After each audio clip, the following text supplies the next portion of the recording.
My name is Laurent Brier. I'm the director of the Press Club Brussels Europe. I'm not a journalist, and I never said their colleagues, so I prefer to say their friends, and more especially today for all friends we have in Ukraine. In 2013, for the first time, the Press Club Brussels Europe has been elected at the presidency of the European Federation of Press Clubs.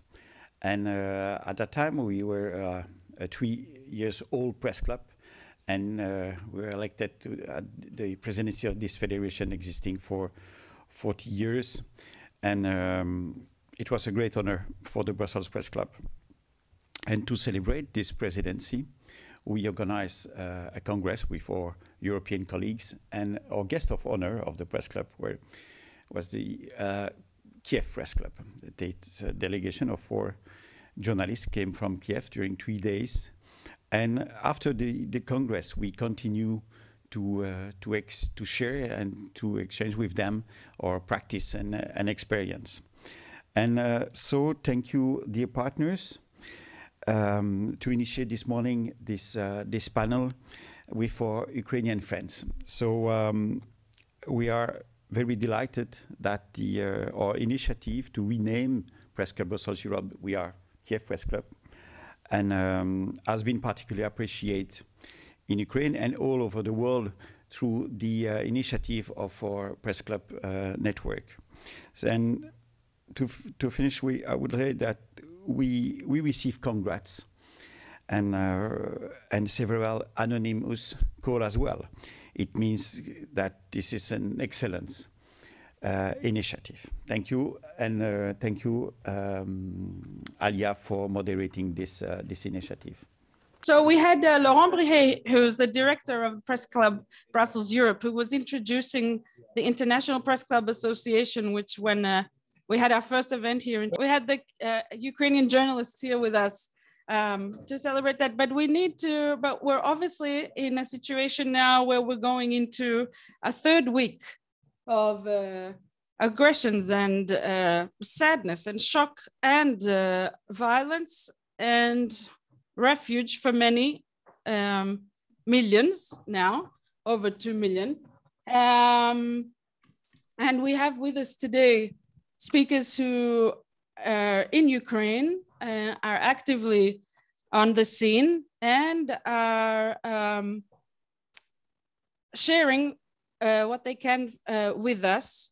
We've named this media and the war, but of course we want to hear we have also politicians with us, not just journalists, and the former president of the European Economic and Social Committee here in Brussels, Henry Malos, who's very happy to be with us as well. I wanted to start with thanking you, welcoming you, hoping that you're safe and well, and starting with the CEO of the Kyiv Post, Luke Shania, if you're still with us and you can hear us, because I can't see you. Yes. Actually, I'm afraid. Yes, hi, good morning. How are you, and how have things been? And if you could maybe give us an impression of the media landscape in Ukraine for the past, let's say, few years, and what you see now, of course, in this new reality that we're heading towards. If I can be much of a gentleman, I think we should actually switch a conversation to Ilya Ponomarev, because he only has a few minutes with us and he has to leave us. So I'm sorry, but I know everybody's really much absolutely. Give it to Ilya. Thank you. Absolutely, Ilya. If you can introduce yourself and tell us what you wanted your introduction today. Thank you very much for this. I really appreciate, because indeed I would have to switch off in 7 minutes.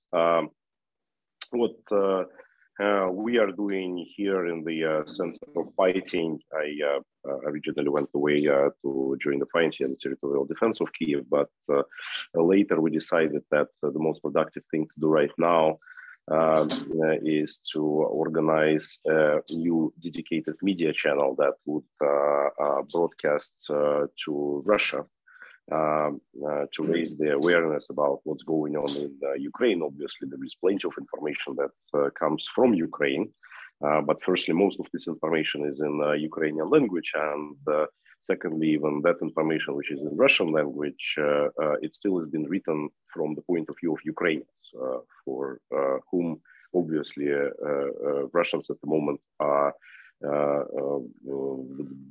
the most fearful and disgustful enemies, and that doesn't help to persuade Russians back home to stop fighting and to turn their arms against Mr. Putin and his clique.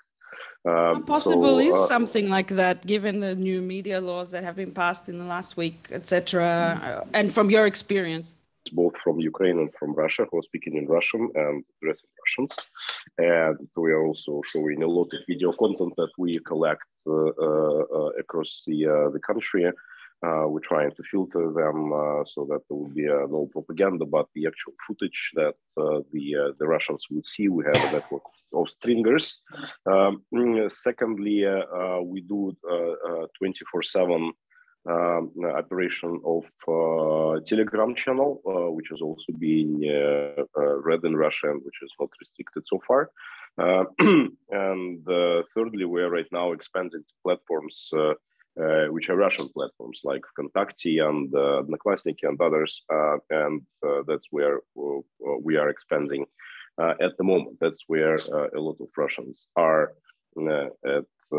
at these days, and it would be a little bit harder to block there. No matter what we expect, there would be new restrictions on internet usage in the country. So we are thinking about alternative methods right now, and our French colleagues, I kindly ask you to help in this regards, because what we have found out is that currently Gazprom Media, the owner of MTV and other Russian propaganda outlets, which obviously went under sanctions, they are broadcasting their signal through Eutelsat satellite, and that's a French satellite. And just because of the sanction regime, this have to be stopped, and this transponder capacity should be obviously confiscated. What we want to achieve, and that's what we're trying to communicate with French officials, is that it would not just be confiscated, but would be given to Russian media, which has been restricted in the country, like TV Rain, like Echo Moskvy, and ourselves. So at least there would be a technical capacity which is impossible to restrict by the Russian government. That's what we are trying to achieve at the moment, and whatever pressure you can put on the French government would be highly appreciated. Besides that, you mentioned, just because I didn't catch that, this satellite is already in operation, or this is something that's an idea of how to have another media? No, that satellite is in the operation for a very long time. That's one of three major satellites where Russians are getting their TV channel, TV signal from. It's Eutelsat, Astra, and Tricolor TV. Tricolor TV is the Russian satellite, two others are Western satellites. Yeah, as far as we know at this stage in the reporting that's happening on what a Russian public does see, that's still fairly censored from what we understand. There is one section of the Ukrainian population that did go to Russia. Do you think that they have communicated some of the what they're seeing, and would that be getting through, or no, it just really needs a whole new media that's not impacted by Russia at all? Well, firstly, I think that overwhelming majority of those Ukrainians who elect to go to Russia instead of going to the West, and we know the proportions that Russia have received around 100,000 refugees, while Eastern Europe and Europe in general received more than 1.2 million. refugees. So we see the proportion, and those who went into the eastern direction, I think they are not actually Ukrainian allies. I think that's a tiny portion of the population which was actually brainwashed by Russian media in the other direction. So I don't think that they would be communicating anything positive. We need to develop our own means of communication. That's exactly what we are focusing on. How do you see the evolution of politics after all of this? I know that your role as a politician has also been to speak out at key moments. How do we go forward when so much is misinformation or disinformation now? If you know what I mean, like yeah, it really doesn't matter because the disinformation it affects the passive part of the population. There is active part which is pro-war, but it's a tiny portion of Russian population. If there is like 5% of them, I would be pretty much surprised. While anti-war part of Russian population is pretty large. It's 25, 30%. But we have almost 2/3 of the population which is kind of ignorant, and by being ignorant they are pro-war. They just say, okay, whatever Putin does, that's probably the right thing to do, but they are not active. They are not ready to actively stand for their position. So right now people who are actively anti-war significantly outnumber number of people who are actively pro-war. It's just that the people who are anti-war, they are unarmed, they are disorganized, they have no leaders. They fear the police, they've been oppressed, they've been frustrated, and we need to inspire them, and we need to organize them. At the end of the day, I think that Russia this year would already face at least the beginning of the military resistance. Yeah. Is there any chance that someone would have a question for Ilya? It's not necessary. And of course, we wanted to put out that if there are questions from the Zoom, please feel free to put them in the chat for those who are joining us. But no, I don't see that there are. Ilya, what is your day like today? What are your key things for the day? How are you going? We are running this media holding, so my schedule is very tight because what I'm doing is I'm promoting it and trying to disseminate the links and organize other means of getting the channel higher visibility. It's pretty tough because all the advertisement in Russia is completely blocked right now. There is no Google ads, there is no Facebook ads, Twitter is blocked, and other important means of promotion are blocked. So it's challenging, but we develop. So you're thinking of media without advertising today, but you said before when I asked about politics that it doesn't matter. What have you discovering are the rules of war? What do you mean by that? Like what is the new reality? What is the prime force that's moving all of this, do you think? I think that what Russia is doing, unfortunately, and that's obviously the blame to put on Kremlin, but also on the passive part of the population, is whatever they say about fighting the fascism is exactly what they have actually become themselves. When they are saying that we should repeat the victory over fascism, that Ukrainians have to repeat the victory of fascism. When they are invading with these Z's written on their tanks, they exactly repeating the Nazi assault on Ukraine with a very famous song by Vladimir Vysotsky, that army of Group Centrum is moving in Ukrainian fields. When they are saying about denazification and demilitarization, that's exactly what we should achieve against Russia, achieve Russia's denazification and demilitarization. So, Putin has set up a pretty good agenda, so we should just turn the tables on him and implement it. Right.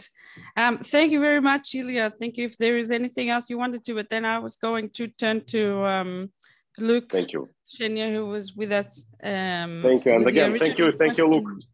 Yeah, you have already mentioned advertising in media, which is something that seems, extremely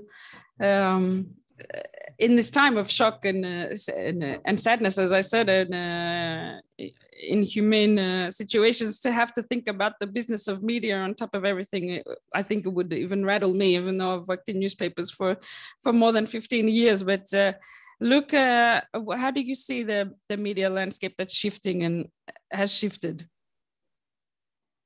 Well, how the media landscape shifted. I mean, it's definitely, it's been, I would say that all journalists that used to be competing for market share in the past have now kind of put their differences aside, kind of like a big family squabble, that now everybody is on one side and now trying to unify together and as one, because the main core here is not even about business anymore. It's strictly about getting as much information out there so the world can actually see. I mean, I've been torn on some images, like when the communication towers was bombed and there was corpses on there. And I had a conversation with my team, and I was on that moment, I was on duty for posting on social media. Yes, the CEO, now the whole team, we've decided that there's no hierarchy. Everyone is on one team and everyone's the boss. So there's not just, but in the end, I'm still the one who has to make sure payments come through. But we came to the conclusion that we needed to show some pretty graphic images. I wouldn't exaggerate, but the world needs to see just how serious it is, and we can't be sanitizing images just sort of sake of people to feel more comfortable in their homes. We have to show them what the hard realities are and what's really happening in Ukraine and why the world needs to care about Ukraine in that sense. Right now, I'm in Budapest. I'm on my way to Vienna to finalize a visa for my wife. As soon as I arrive in Canada, I've had an outpouring of all journalists in Canada, from La Presse, Le Devoir, the Toronto Star, and all that have openly welcomed me and said if I need a desk to, that they're ready to work with me and all that. So one of my goals right now is that I understand that the office of Kyiv Post in Kyiv itself is now a virtual office because the office sits empty. Thankfully, nothing's been touched. I have video cameras to keep check on what's happening internally.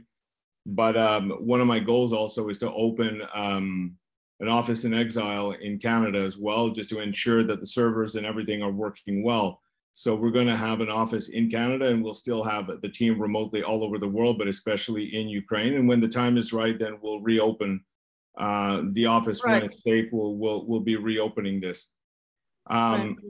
So how's the media landscape changing? I think that's an ever-moving target. To be quite honest with you, I feel that we're more unified than we've ever been as a whole collective of journalists and media people. We've put our differences aside. Business has been, it's not the primary anymore, even though that was my main goal. Of course. And I meant it in a way of how seismic it's been. I didn't mean it like in the most practical terms. And of course, that the vision of the television station is also the one that remains with me as the most in that sense. So yeah, of course, thank you for those visuals. That was also video as well. But translation, I understand, is also, I mean, we hear there are a lot of people in Brussels also working with communications people, they're from Ukraine, or they're just having support where they're just translating as much as they can from Ukrainian into English, or even into Russian or other languages, to see what's happening. I can understand how that's your situation, and traveling as well must be very difficult at this time, but we're getting it done. We're getting it done, and that's the thing. There's sometimes that I get a phone call from our chief editor who says, Luke, the team's in a bomb shelter, or they're traveling, there's nobody to post. I put in my code and I start posting, and I start actually updating, and I start doing on the social media, the website, anything I can do. And but how easy is it to get information now? I mean, if it's, I mean, at the beginning, it really felt actually like we had to scramble to understand what was happening. Now, obviously, there's a lot of international press that's still there as well. So that's not an issue anymore. It's not. Yeah, it's not as much of an issue. I mean, we have several journalists that are still there. We have a lot of people like special correspondents, people that are quasi-journalists, but that we feel that, give us the information and we'll reformat it in a way that's right. So it's more like eyewitness testimony.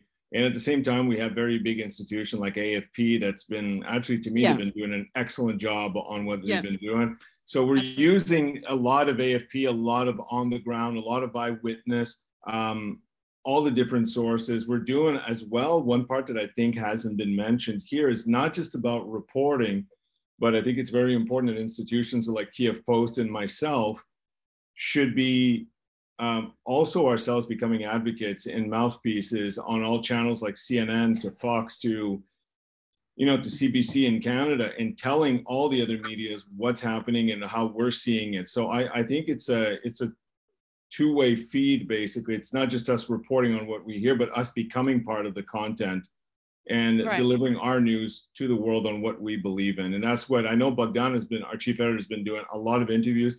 Last night, I spent the whole evening, I think I did 9 interviews in a row. That's, to me, that I don't know how people do this, but it's, I felt exhausted at the end of the night.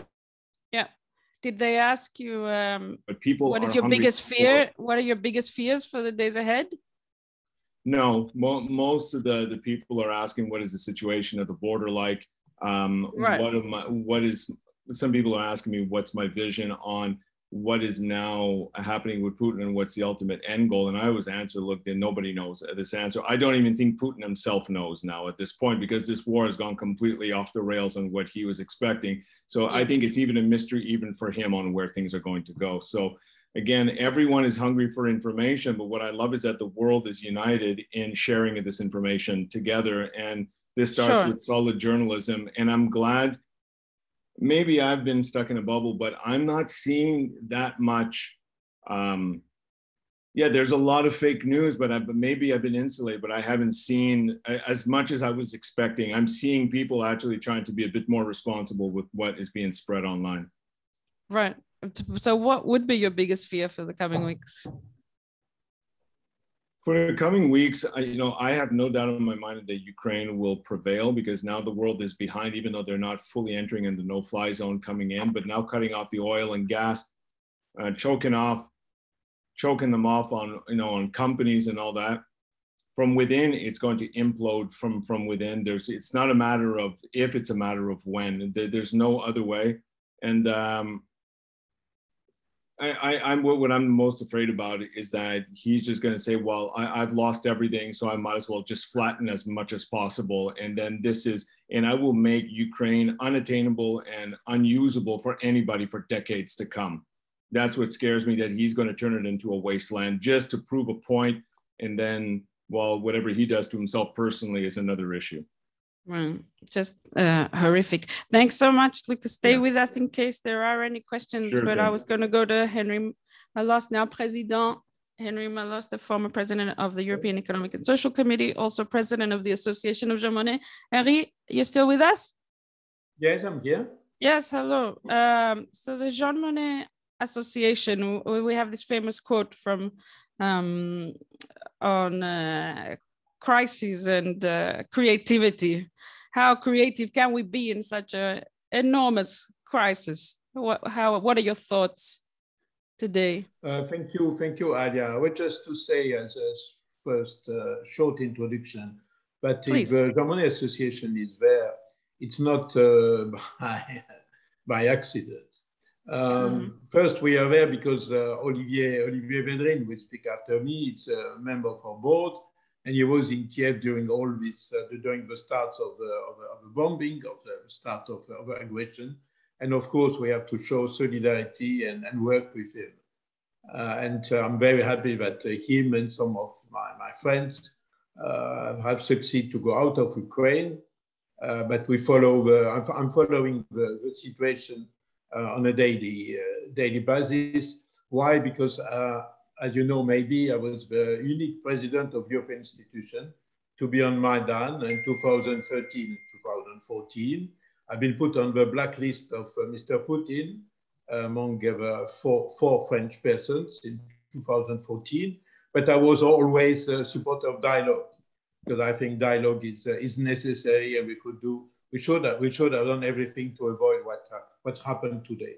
Coming to Jean Monnet, I think there is two very, very, very important lessons that we should draw from Jean Monnet's activities and Jean Monnet's masterpiece, masterwork. The first is that institutions are more important than the fact the human being, the people, the politicians, we go and we leave, we go and we do something else. The institutions remain.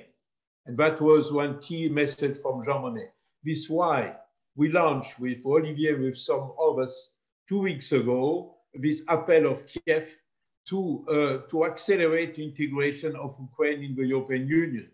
Because this will bring the stability, this will bring a vision for Ukraine. Ukraine is a member of the European family, and there is no reason that in the next days, in the Versailles Council tomorrow, and in the next weeks, European Union decide to allow to give to Ukraine the status of an African country. There is no reason not to do it, and it will be a very clear signal also to Russia that Ukraine is now in our family and will protect it in our family. It's not a question of NATO, it's a question of the European Union. And this is the message of Jean Monnet. The institution, the European Union, has remained for 60 years since the Coal and Steel Treaty. The institution of peace of the European Union is very important to enlarge it now and not to wait. And I would say the second message of Jean Monnet is what he did. All the work of his life, the work of the European community was dedicated not to create any frustration, not to create any humiliation for any European people. So the Russians are European like we are. And this is the reason we have decided to put in this press conference Ilya Ponomarev, who just spoke before us. Ilya Ponomarev has the courage, as a member of the Duma, of the Russian parliament, to vote against the annexion of Crimea. Of course, yes, he has to leave Russia after that. But this is a signal, his presence to a press conference, but we are keen to support when everything will be finished on one way or the other, to give a hand to the Russian people, not to Mr. Putin, but to the Russian people, and to speak to them like Ilya is doing from Kiev.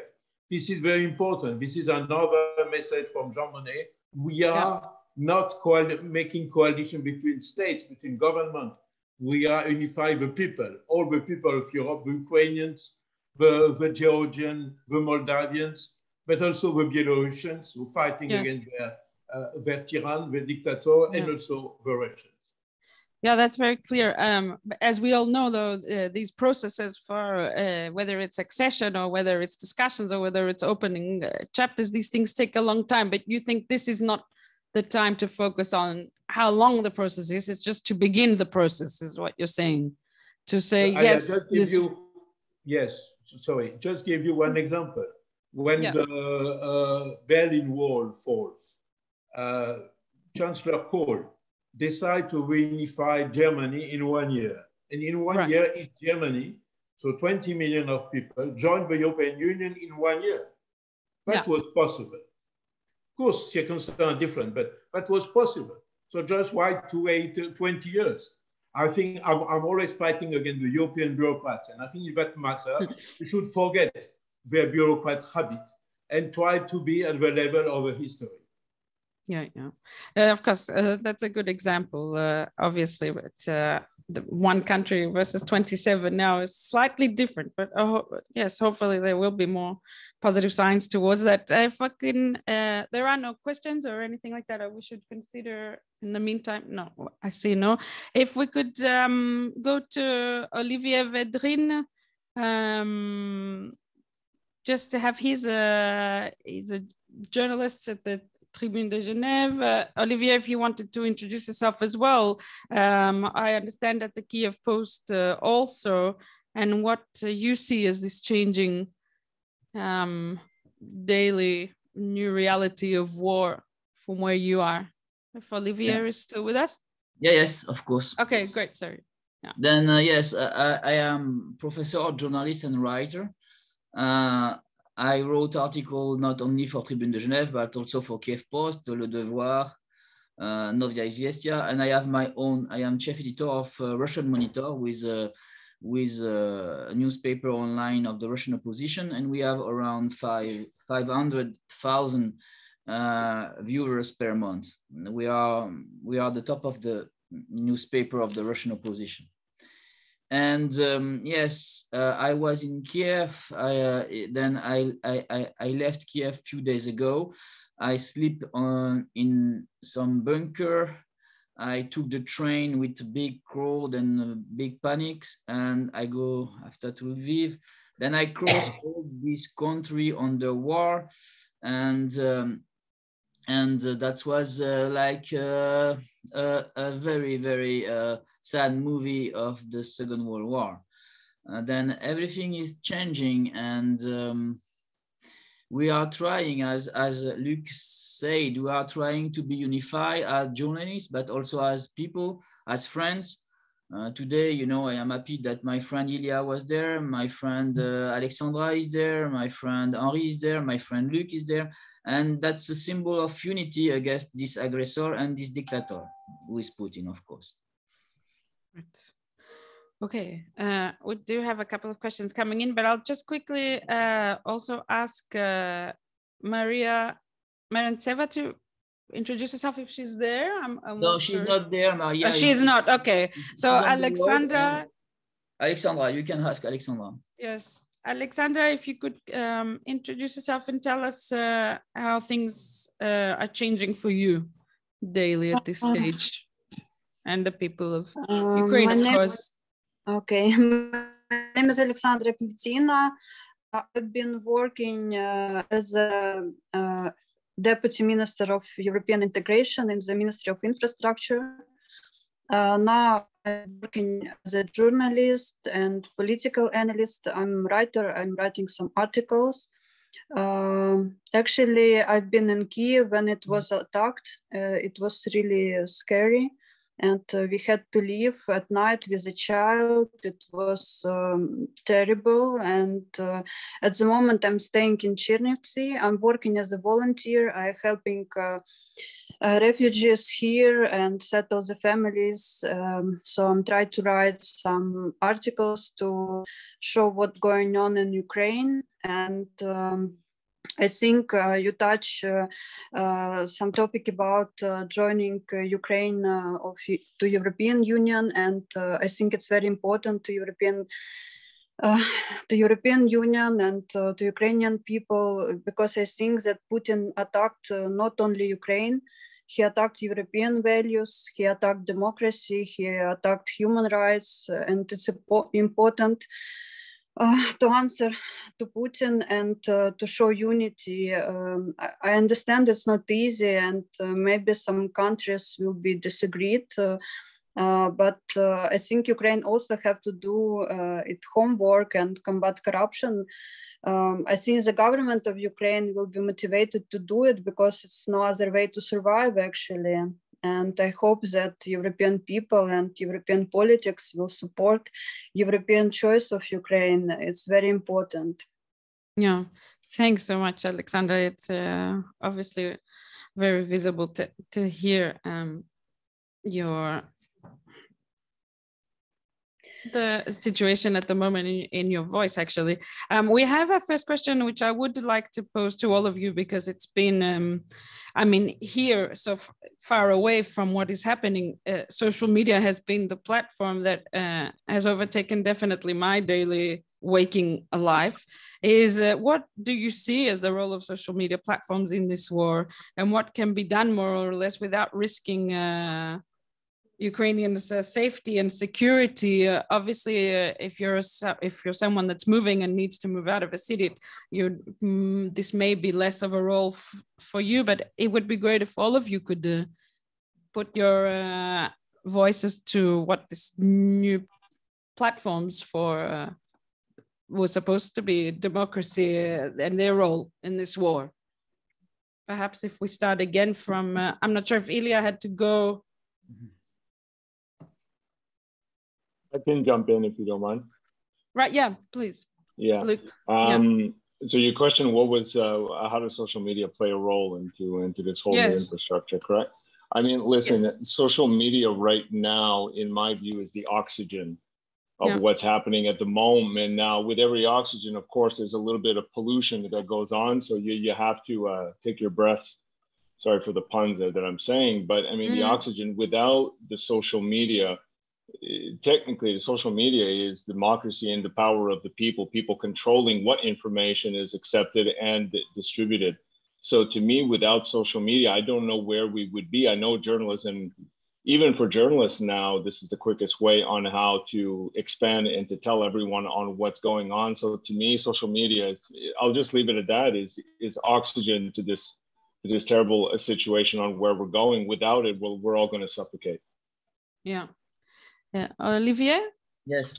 I want to add the example of social media. For example, Russian Monitor, this my newspaper, was under DDoS attack several times before the war, and we use our Facebook page, our other channel on social media to survive. And now I think we have to act like a global strategy and use everything, because all classical newspaper, print or online, we are under attack of some Russian hacker. And I think the social media, they cannot close everything. They cannot attack everything. Then we have to use social media to help to show what is going on. Yeah. It's our first record now of history, as I understand it as well. Alexandra, I'm assuming that when you're going from Kyiv to go back to your hometown, as you were saying, perhaps social media wasn't the first thing on your mind, but is it something that you're following there, or how are you getting your information these days?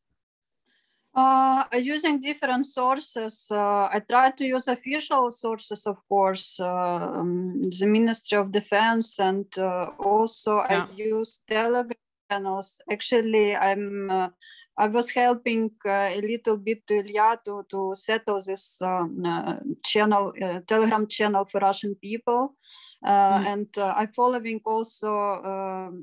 I think it's Belarus channel Nexta. It's quite efficient, and I'm getting the news. Of course, not of them are true, but if you checking it out, it's quite helpful to have it on your phone just now. So I think a lot of people using Telegram channels because it's easy and you have signal when something happening at night, for example, and it's easy to use. So I think it's a lot of attention should be put in development of Telegram channels and other channels in different messengers, because, for example, YouTube or other social media is more difficult to use. Actually, you should open your phone and take some time to see the new. But Telegram channels are quite efficient to me, so I use it more often. President Malas, one way that I have been seeing what the civil protection mechanism of the EU has been in this war in Ukraine has been through the Twitter feed. Obviously, we have the EU constantly communicating their support and their outpouring and their constant meetings with the world leaders, etc. But also this the civil protection, civil mechanism, this of aid on the ground. In the meantime, what do you think of this this means to communicate what's happening in terms of activating civil protection, civil mechanisms? Thank you, Alia, for raising that issue. We can see that the civil protection mechanism of the European Union is functioning, but not so efficient as we could hope. Because the coordination among the countries takes a long time, and we lose days, we lose hours and days and weeks. And you know that in that circumstance, when you have to protect the civil population, every day lost means, unfortunately, a very bad circumstance.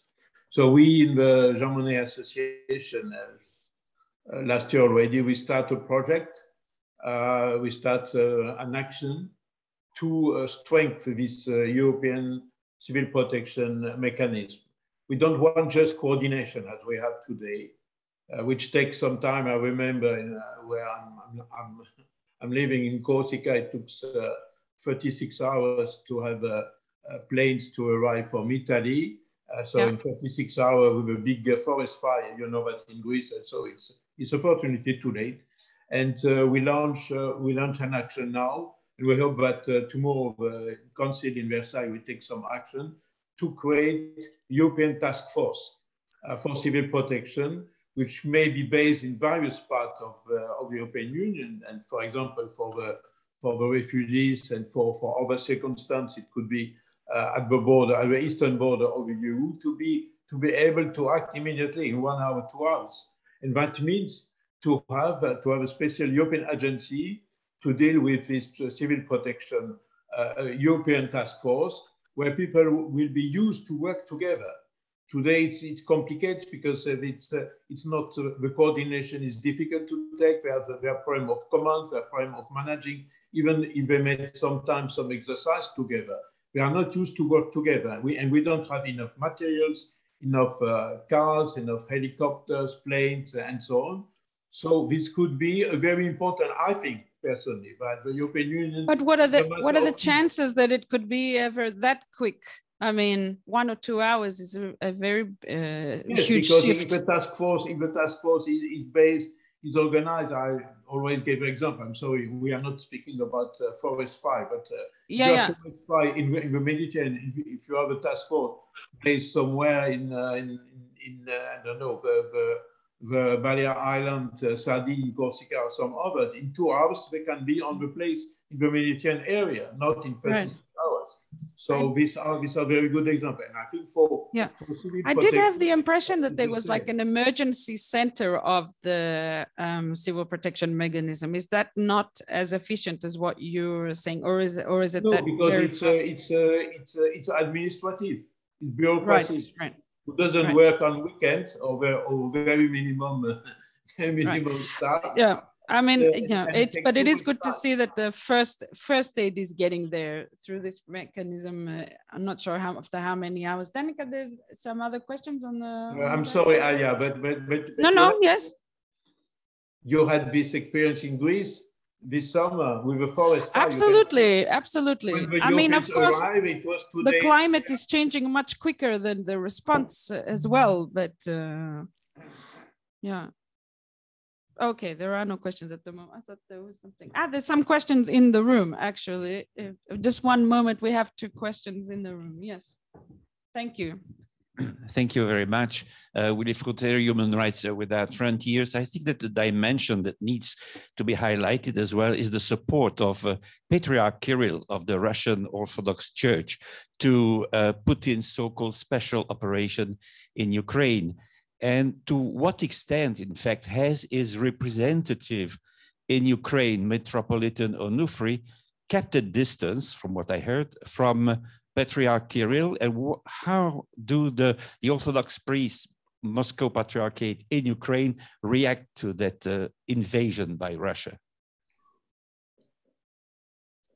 Update on the I think I can answer this. I followed this. I was interested on the reaction of the Russian church in Ukraine, and actually the Onufry was negative to Russian invasion, and I think for Russian church here is very dangerous now because Ukrainian people are very aggressive. And a lot of Ukrainians suspect that this Moscow church hiding some diversants or Russian soldiers inside, and a lot of people are quite aggressive to Russian church here. But right now, the head of Russian church, they're negative to war.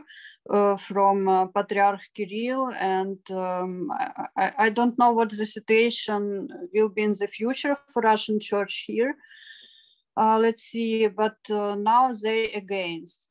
So this is, I think in the future it's under question actually if Russian church will exist here, but let's see what will happen. It's political decision, of course. Yeah. Not sure if anybody else wants to particularly. Does anybody else want to particular answer this? No? Is that? Yes, Alia. Yes. Yes, maybe. Not just, if you allow me, just a global comment.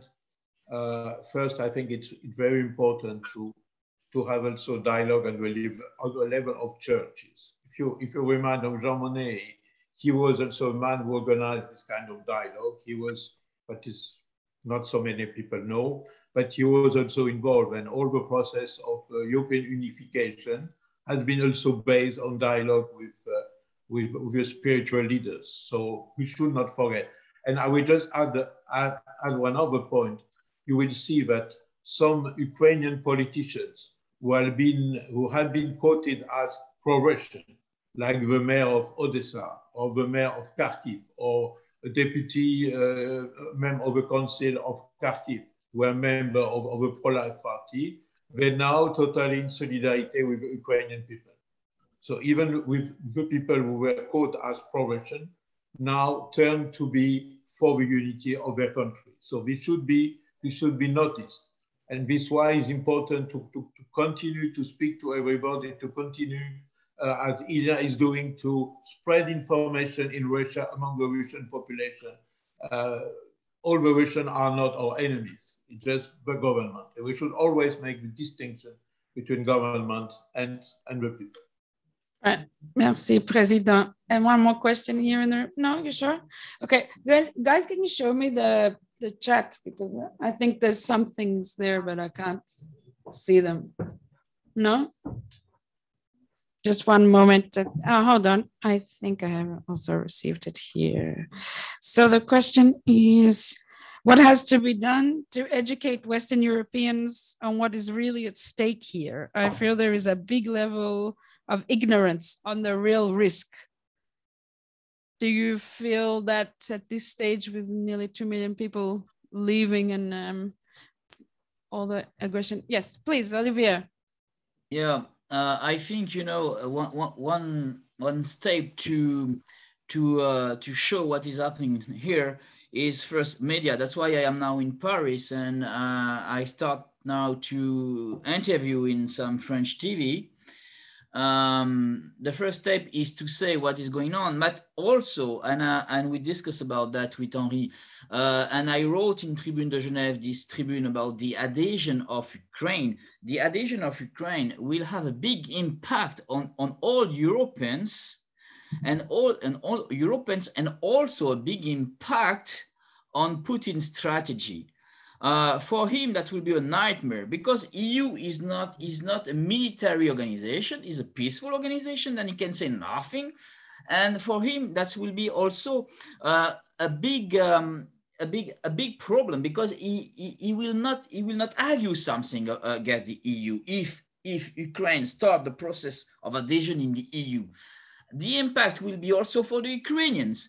That will give for the Ukrainians a big advantage. That will give to them a support. Then this adhesion, this process of adhesion of Ukraine to the EU has three impacts. Impact on the EU, on the citizen of the EU, show them what is happening. Secondly, impact on Russia, on Putin himself, and impact, of course, on the Ukrainian as a support. And I think this is one of the biggest things we have to do, because we have now this rendezvous with the history. And this adhesion of Ukraine to the EU is really what we have to do now. And this is, if we don't do that now, that means the EU will have a big troubles in the future. And now we have to be proactive and not only on defense attitude. Luke, how do you see this EU comment coming from a future Canadian perspective, maybe even? You know what? I think I have to admit that I have to run in a few minutes, because I'm traveling to Vienna today, and I really do apologize. My mind, I've been on the telephone for the last 3 minutes because I've got too many phone calls. Olivier, I really do apologize for this. Thank you so much for joining us. It's right now I'm just overloaded, and I'm traveling to Canada in 2 days and finalizing the immigration for my wife to go, which is now making national news in Canada, why we can't get into Canada. So Right. Okay. We appreciate your couldn't time. add more to this, but No. Kyiv Post will continue, and we're going to keep reporting. So log on and support. Thank you very much. Okay. Thanks. We appreciate your time. Courage, as they say over here. Alexandra, what do you see as the biggest lessons, or what are we? Is there something we're still missing, or have we been well informed over here in the rest of Europe and the rest of the world, perhaps even? Actually, I'm thinking a lot about situation, about this crazy logic of Putin, and in my opinion, his aim not only Ukraine. So I think he's like Hitler, dreaming to conquer the world and demolish existing civilization. So I think it's only a first step, Ukraine, in his plan. And I think that he can attack Poland. I think he can attack Finland. And I think the NATO should think how they can protect and support those countries. I think the world is actually in danger because Putin has nothing to lose. And if, for example, to learn the favorite books of Kremlin, it's fascist book. It's they just thinking that great Russians going actually to be kings of the world. So they just got crazy. And I think they want just to destroy democracy and destroy our civilization. So I think the European countries shouldn't be calm in this situation, that they should be prepared for aggression, because I don't think that he will stop in Ukraine. I think he could be temporary stop here, but then he will try to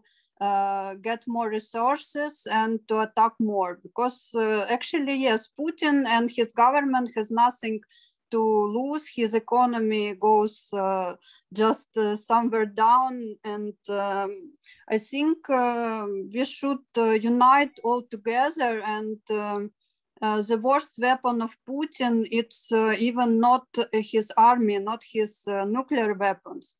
The worst weapon of Putin is fear. So he wants the world to fear and to give him what he wants. So we have to unite. This is very important, in my opinion. Yeah, very sobering there. Is there something else that you see on the chat I should take into account? Or any other questions here from the floor? Comments, ways for our conversation to Olivier and Henri, where President Malosari, we're seeing more conversations from the, was it the European Council and foreign ministers, etc., that will take place under the French presidency, to, fearing the worst for Kiev this week. Do you see, how do you see this? There's increasingly, not obvious, but perhaps they're wrong, but we do see more about how many days before much worse does occur. Is this something that you also are understanding, or perhaps Twitter was not, that perhaps that wasn't as clear to me this morning, because it does seem increasingly like things are getting far worse quickly. Olivier? Yes. Do you also see this for this week ahead? For now, we're into the third week. Yep. Like how does everyone proceed to come back from this, if possible, or I think brace for the worst? Yeah, we have to be ready for the worst. Mm-hmm. I think Putin will not stop. And, we are thinking more and more, maybe can use some tactical nuclear weapon to show that he's ready for everything. We cannot be calm or be naive. He will not stop. You know, he used Katyusha Katyusha is a missile system in Kharkiv, and I think this man is Kharkiv is although city will not surrender. That he is ready to use some very very you can say ugly weapon, and I think we have to be prepared for the worst. Yes. He will not stop. He's living in a bunker. He's isolated, totally paranoid. He's living in a parallel world, and he thinks he has a mission. Then this man is ready for everything, and he doesn't care about the economy. He doesn't care about sanctions. He cares about his own mission and his own ego. You know, we have to face a person who is like a schizophrenia, you know. Then this is very important. Then, as said Henri, we have to divide. We have to split the government and the people. And I think now part of the answer is on the hands of the Russian people themselves. That's why Ilya is doing his work to show to the Russian people what's going on. But a part of the solution, maybe all the solution, is in the hand of the Russian people, because they have to do something to control, to destroy the Putin system.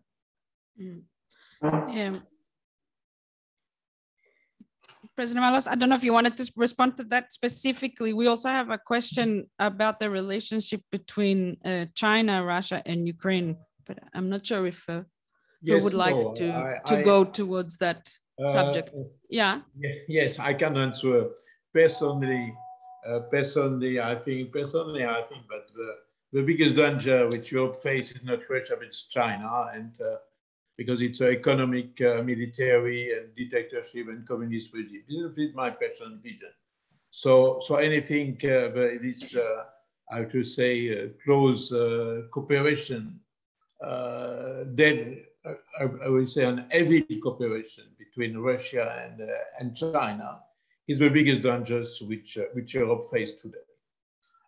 This is the biggest danger because I think that, and you know, there's the question of Taiwan. Okay, it's very far for us, but I'm very sensitive about Taiwan, very sensitive about the, unfortunately, what happened to the Tibetans, what happened to Uyghurs, because there is very few people, very few boys raised in Europe for these nations who have been disappeared and killed by thousands. So I think this danger exists. This is why it's very important to keep the ties, as Olivier said, with the Russian people, to not let them let Putin going to the arms of the Chinese dictators. This is very important. But I think also that it's very important to make all effort to stop this horrible war. We are ready to make all efforts. And I think I'm suffering to see this beautiful cities of Ukraine, beautiful people being now today under bombs. And I think the message of the Europeans, the message of European Union, is that we don't accept war. We are not in this vicious circus where we just go, but finally the only issue is war. No, I don't think that the only issue is a global war. The only issue is to stop the war, that's for sure, and to stop the suffering of the population in Ukraine, and to keep, of course, the sovereignty of Ukraine.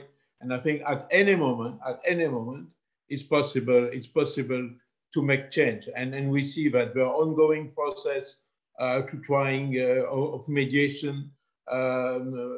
President Macron tried it, Viktor Orban, the Israeli Prime Minister 3 days ago went to Moscow for that.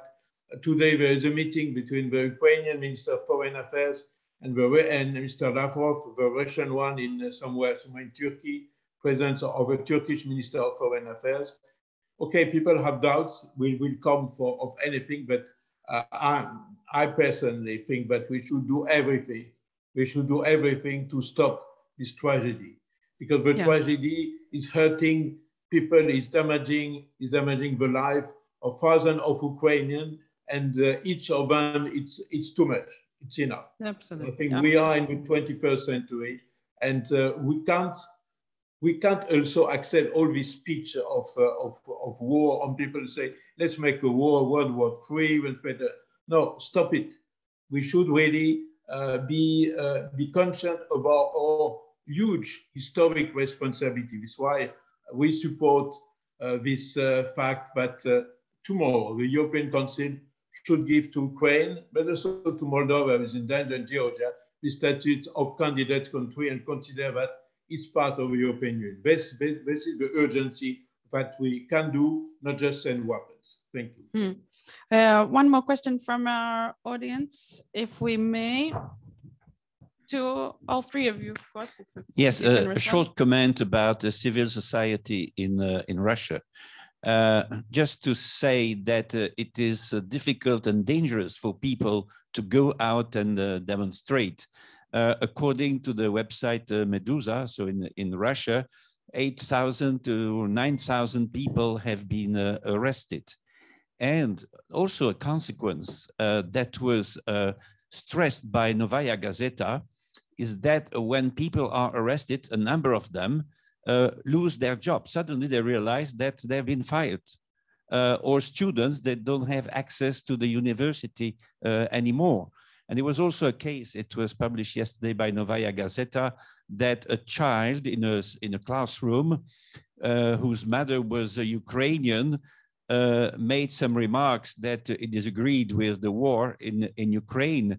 And then he went, of course, he was punished by the teacher. And when he went back home, the authorities cut off the electricity.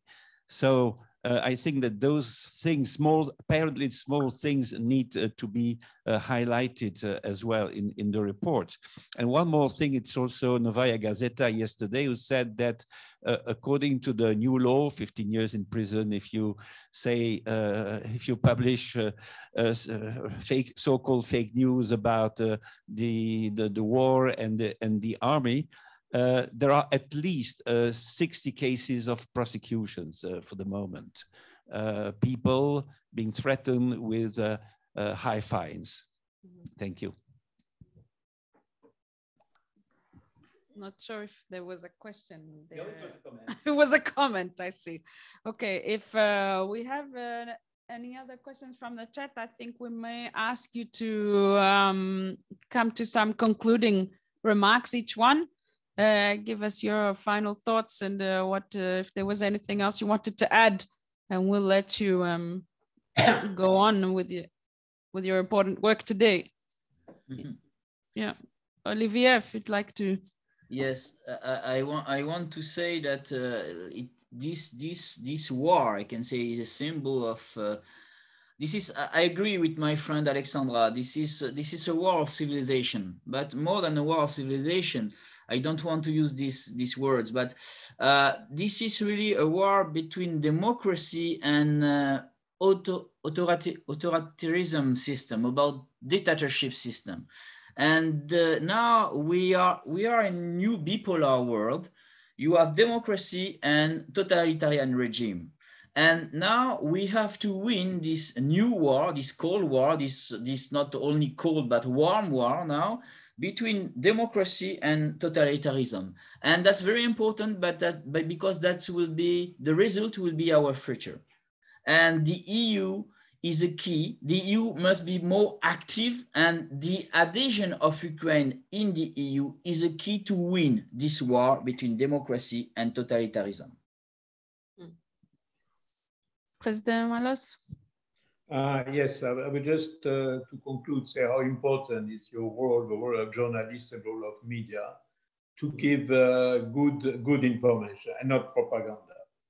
And I will say that, of course, we have the Russian propaganda, which is unacceptable. Of course, we know there are some radicals in Ukraine, but pro-Nazis are very small minorities, and this is, of course, there is a lot of exaggeration in all this propaganda. But I say in the other side, we should also have no propaganda from the other side. It's very important that the journalists, that is what we do today with this press conference, we give exact information, not exaggeration, not false figure, not fake news. And I think to have a diversity of information source, not to block anybody, not to close any channel, as it was done unfortunately in Ukraine. This is very important to keep all information. And when the citizen is choosing the right one. And when we know that there are fake news, it's very important to denounce the fake news and to explain to the citizen that these are fake news. But the freedom of expression, freedom of media, given objective information, not propaganda, it's a key issue. And I see that sometimes we can see, I would say, a counter-propaganda which is also ineffective because it's exaggerated. And I think, and I thank you very much, Alia, for the way you conduct this press conference. And I know that you are also taking care in your job in the Association of European Journalists in Brussels to keep this principle of freedom of expression, freedom of all media, and objectivity. Objective is a key word because we really need, as I said, to come down and we really need to come to the fundament of the European construction, which is peace, non-violence. We can solve a lot of conflict with non-violence. And I think the huge mistake made by Mr. Putin is to think that he could solve a conflict by war. And we should have to prove them, but it's wrong. In the 21st century, you don't solve a conflict by war, you solve by dying. Thank you very much. Yeah, thank you. Alexandra, a final thought from you? Yeah, maybe it will be strong, but I would say that Putin is new Hitler, and definitely he wants that great Russians will be the main race in our planet. This is his craziness, I think. So they called Ukrainian like small Russians and Belarusians. So we are like less important races, and Europeans and Americans are just not important at all. So I think actually if he would use a nuclear weapons, he would use it against Europeans or Americans, really. I don't think he will bomb Kyiv because Kyiv is a mother of the Russian towns. And I think that world should unite and actually to think how to protect and how to resist. I think Putin has family as well, and I think maybe some intelligence services should find his family and to try to stop it, because this guy is crazy, really. This is maybe too strong, but we should understand all the risks that going on with this war in Ukraine. Yeah. Okay. Thank you very much, everyone. Thank you for joining us. We keep the conversation going. If you need anything, we're here, or we can stay in touch. And courage and yeah, peace, as Henry says. Thank you. Au revoir. Au revoir. Au revoir.